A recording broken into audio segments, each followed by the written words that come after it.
Le paysage, par essence, n'est pas figé. Avec l'exercice de l'Observatoire des paysages, on touche directement quasiment une définition du terme de paysage, ou en tout cas, un de ses aspects fondamentaux, c'est celui du temps ou des temporalités du paysage.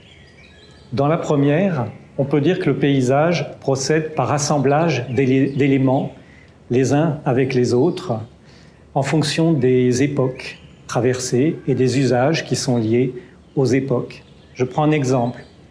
Les falaises de Porcheville face à la centrale EDF de Porcheville.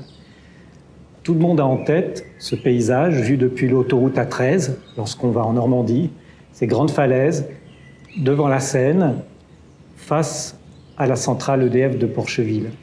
On a ici un assemblage d'époques complètement différentes. La blancheur des falaises évoque des temps géologiques, des millions d'années. Mais cette blancheur des falaises évoque aussi la période du XXe siècle, celle où l'industrie a créé des entailles et a accentué cet effet de falaise. Et aujourd'hui, on a une revégétalisation au pied des falaises qui tendent à nouveau à faire disparaître doucement, tranquillement, ou en tout cas atténuer la perception de ces falaises. Ce paysage contemporain conjugue des périodes et des histoires qui sont parfois très éloignées. Ça, c'est la première étape d'observation de ces paysages.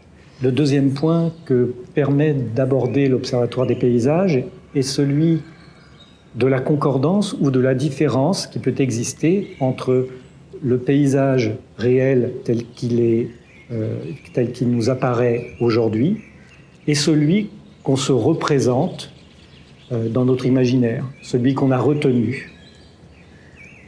Bien comprendre ce qui s'est passé sur un territoire, grâce à l'outil paysage et l'observation du paysage, permet sans doute de mieux saisir ce qui pourrait arriver dans le futur.